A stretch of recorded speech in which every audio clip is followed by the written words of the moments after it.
할렐루야. 오늘도 우리 하나님이 우리와 함께 하실 줄 믿습니다. 오늘 우리가 살펴볼 말씀은 하나님의 비전입니다. 이 비전을 국어사전에 살펴보면 내다 보이는 미래의 상황이라고 그렇게 기록하고 있습니다.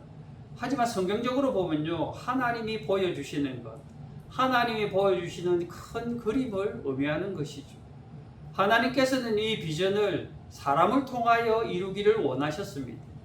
그래서 시대마다 어떤 사람을 부르셔서 그 비전을 이루어 가셨던 것이죠. 성경에 나타난 인물들이 바로 그 주인공들입니다. 그들은 한결같이 하나님이 보여주시는 비전을 붙잡았던 사람들입니다. 그 가운데에 아브라함이 있습니다. 아브라함에게는 어떤 비전을 주셨습니까?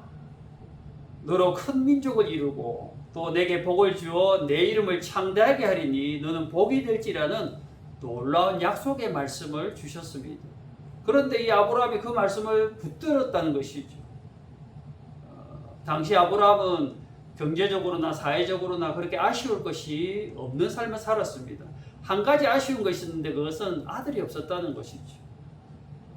하나님은 이처럼 아브라함의 가장 아쉬운 부분을 터치하셨고 아브라함은 그것을 붙들고 한 번도 경험하지 못한 그 미지의 세계로 떠나가게 되었던 것입니다. 그래서 아브라함의 상황을 보면 자신의 익숙했던 모든 환경을 버리고 떠나갔다는 것이죠. 진정한 믿음의 시작은 무엇일까? 자신의 것을 포기하고 하나님의 말씀을 붙들 때에 진정한 믿음이 시작되게 된다는 것입니다. 하나님께서는 아브라함과 늘 함께 해주셨어요. 아브라함의 믿음이 흔들릴 때에 하늘의 무뼈를 보여주시며 내 자손이 이와 같이 창대하리라고 그렇게 격려해 주시고 계속해서 그렇게 비전을 붙잡을 수 있게 도와주셨습니다. 그러한 여러 과정을 통하여 아브라함이 100세가 되었을 때에 하나님의 약속이 성취되게 되었습니다. 75세 때에 하나님을 만났으니까 25년이라는 긴 세월이 그렇게 흘렀다는 것이죠. 이것은 비전이 클수록 그렇게 시간과 인내가 필요하다는 것입니다. 그런데 그것으로 모든 것이 끝나는 것이 아니었습니다. 아브라함의 인생 가운데 가장 빛나는 부분은 그 이후에 있었습니다. 그것도 독자 이삭을 번제로 바치라는 하나님의 준엄한 그런 명령 가운데에 있었던 것이죠. 이것은 하나님의 마지막 테스트였습니다. 이 마지막 테스트에 아브라함이 어떻게 반응했습니까? 제 같으면 한 번쯤 그렇게 하소연할 수도 있었겠지만 아브라함은 즉각 다음날 짐을 꾸려서 모리아 산으로 떠나가게 되었습니다. 어떻게 아브라함이 이렇게 즉각 순종할 수가 있었겠습니까? 그것은 언제나 서두로 함께 하시는 하나님을 경험했기 때문인 것이죠. 사실은 아브라함이 실수가 많은 인생을 살았습니다. 아내인 사라를 그렇게 누이라 속이기도 하고 약속을 기다리지 못해서 종이었던 엘리에셀을 후계자로 삼겠다고 했을 때도 있었고 계속해서 아들이 생기지 아니하니까 사라의 여종인 하갈을 통하여 이스마엘을 얻기도 했다는 것이죠. 하지만 하나님께서는 아브라함을 끝까지 선대해 주셨습니다. 그리고 약속대로 사라의 소생을 통하여 약속의 말씀을 성취해 주셨던 것이죠. 이런 하나님의 신실하심을 경험할 수 있었던 아브라함은 이삭을 번제로 드리라는 이 명령에도 하나님의 뜻이 있을 것이다. 또 이번에도 선하게 인도하시리라는 그런 믿음이 있었던 것입니다. 이처럼 믿음의 사람들에게는 하나님의 은혜로 하나님께서 함께 주셨던 그런 기억들이 필요한 것이죠. 은혜의 간증이 필요한 것입니다.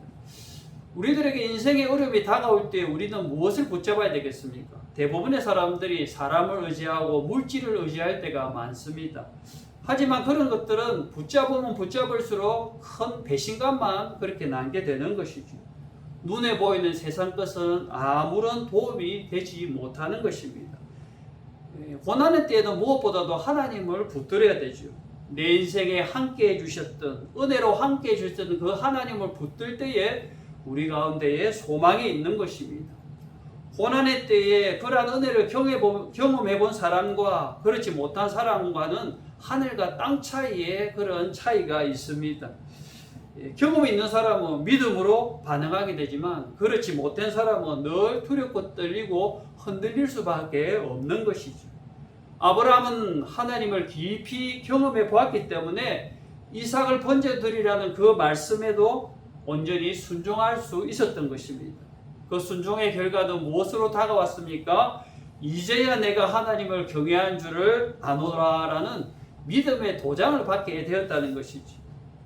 하나님은 그러한 아브라함의 순종을 통하여 그를 의로 여기시고 믿음의 조상으로 삼으시게 되었습니다. 그리고 그의 혈통으로 누가 오셨습니까? 하나님의 아들 예수 그리스도가 그의 혈통으로 오시게 되는 그런 영광을 누리게 된 것입니다. 이것이 하나님께서 아브라함을 통해 그리고 싶어 하셨던 그림이었다는 것이죠. 이러한 사실을 볼 때에 결국 하나님의 은혜가 늘 아브라함과 함께 했다는 것을 우리는 바라볼 수 있게 됩니다. 결국 아브라함의 인생을 끌고 가신 분은 바로 하나님이시라는 것이죠. 아브라함을 찾아오셔서 약속을 주신 분도, 또 그리고 그가 흔들릴 때에 용기와 격려로 함께 하신 분도, 또 순양을 준비해 놓고 마지막 테스트를 통과하게 하신 분도 바로 하나님이시라는 것입니다.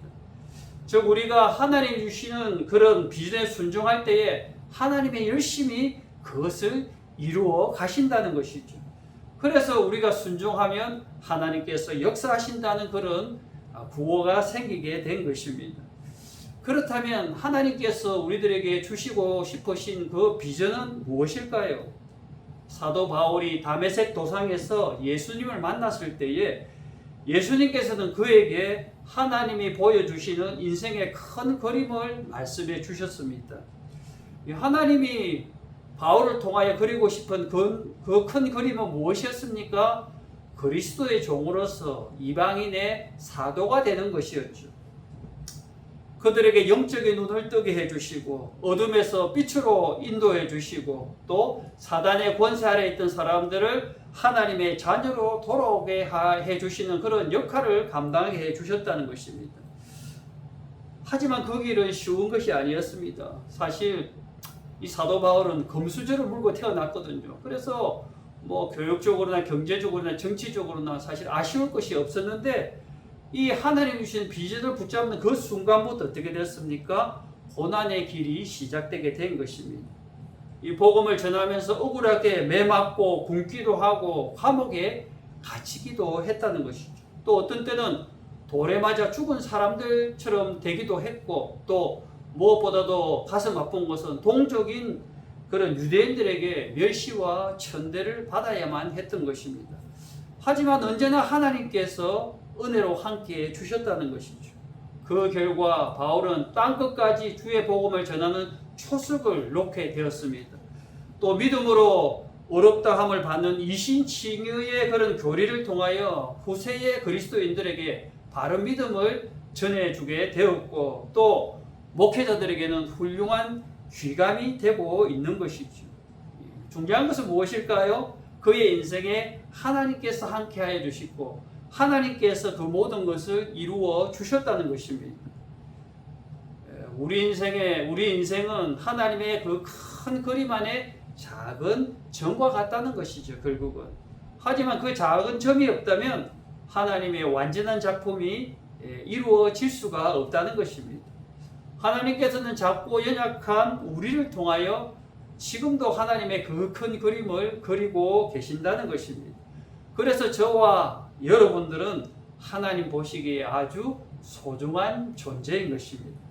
없어서는 안 될 귀중한 도구가 된다는 것이죠. 아멘입니까? 늘 이렇게 하나님께서 우리와 함께 하신다는 믿음으로 살아가시기를 바랍니다. 그래서 우리는 이렇게 하나님 주시는 비전을 먹고 사는 인생이 되어야 합니다.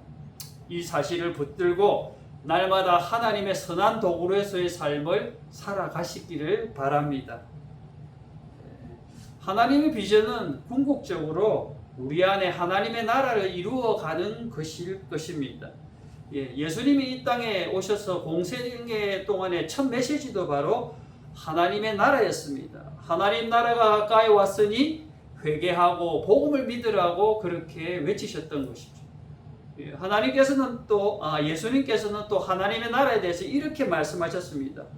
누가복음 4장 18절에서 20절 말씀을 보면 주의 성령이 내게 임하셨으니 이는 가난한 자에게 복음을 전하게 하시려고 내게 기름을 부으시고 나를 보내사 포로된 자에게 자유를 눈먼 자에게 다시 보게 함을 전파하며 눌린 자를 자유롭게 하고 주의 은혜의 해를 전파하게 하려 하심이라 하였더라고 그렇게 말씀하셨습니다. 하나님의 나라는 어떤 나라이냐? 하나님의 은혜가 선포되고 하나님의 은혜가 실현되는 나라를 의미하겠지요. 가난한 사람, 포로된 사람, 또 눈먼 사람, 억울한 사람들에게 하나님의 은혜가 임한 나라가 바로 하나님의 나라인 것입니다. 그런데 이 하나님의 나라는 말로 되는 것이 아닙니다. 교회에 앉아서 기도하기만 하면 어느 날 갑자기 이루어지는 것도 아닙니다. 또 성경 말씀을 열심히 묵상한다고 이루어지는 나라도 아닙니다. 하나님의 나라는 우리의 순종으로 우리의 삶을 통하여 실현되어야 한다는 것이죠. 우리의 행함으로 하나님 나라가 이루어지게 되는 것입니다. 예수님께서는 이 땅에 오셔서 하나님의 나라를 직접 보여주셨습니다. 오병이어의 기적을 베풀어 주시고 또 눈먼 자의 눈을 뜨게 해주시고 또 귀신 들린 자의 귀신을 쫓아내 주시고 불치병 환자를 고쳐주시고 죽은 나사로를 다시 살려주셨습니다. 하나님의 통치하심, 하나님의 나라가 임할 때에 이러한 역사가 일어나게 된다는 것이죠. 그래서 요한복음 15장 7절에 뭐라고 말씀하셨습니까? 너희가 내 안에 거하고 내 말이 너희 안에 거하면 무엇이든지 원하는 대로 구하라. 그리하면 이루리라고 약속해 주셨습니다. 예수님의 생각이 내 생각이 되고 또 예수님의 비전이 내 비전이 될 때에 무엇이든지 구하기만 하면 이루어 주시겠다는 것이죠. 그것이 바로 하나님의 나라인 것입니다. 저는 우리들에게도 이런 하나님의 나라가 임했으면 좋겠습니다. 우리의 가정과 우리의 일터에 또 우리의 교회에 이 놀라운 은혜가 임했으면 좋겠습니다. 그렇게 될 때 하나님께서는 우리들을 마음껏 사용하시게 될 것입니다. 하나님의 나라가 임하게 되면 우리의 보는 안목이 달라지게 됩니다. 나의 형편과 처지를 뛰어넘는 능력의 삶을 살게 된다는 것이죠. 하나님의 영이 함께 하시니까 담대해지고 모든 것을 하나님의 눈으로 바라보고 믿음으로 반응하게 되는 것입니다. 하나님은 이런 사람을 통하여 하나님의 나라를 이루어 가시는 것이죠.